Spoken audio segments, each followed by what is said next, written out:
CPS's Chief Education Officer, Latanya McDade, says it's something they are still working on, in part because a number of teachers that decided to take a leave of absence instead of returning to the classroom for now. It's just one thing we discussed when we sat down to talk about the first week back a few hours ago. There are 4 students total in this classroom at Miles Davis Magnet School in Inglewood.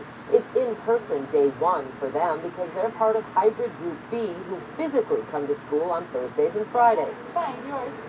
They're masked and socially distanced. Other school safety measures and reminders like shields around student desks, air purifiers, and floor markers are in plain view. So far, it's been pretty good. I've been checking in to see how it's going.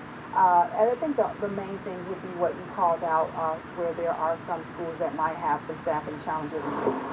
According to CPS data, 3,840 CPS cluster, pre-K, and grade school teachers have been granted accommodations to stay remote, and another 425 teachers have taken unpaid leave of absences. That's about a fourth of all CPS cluster, pre-K, and K-5 teachers. There are some schools that do need staff and support, and that's where you'll see, we diverted resources such as substitutes to cover, as well as central office staff deployed.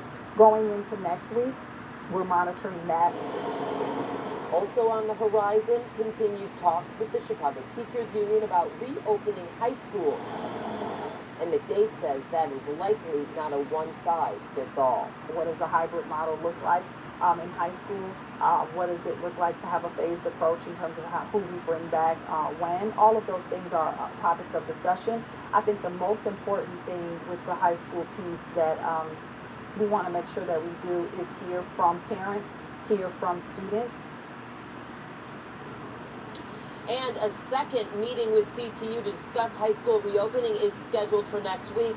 Latanya McDade also says so far CPS has hired about 1,200 part-time support staff and substitutes to help out with that staffing shortage, but the goal is 2,000. Brad? Yeah, Dana, so 4 children in a classroom, I mean, something we've really probably never seen before in CPS. Right now, that, of course, happening. Is that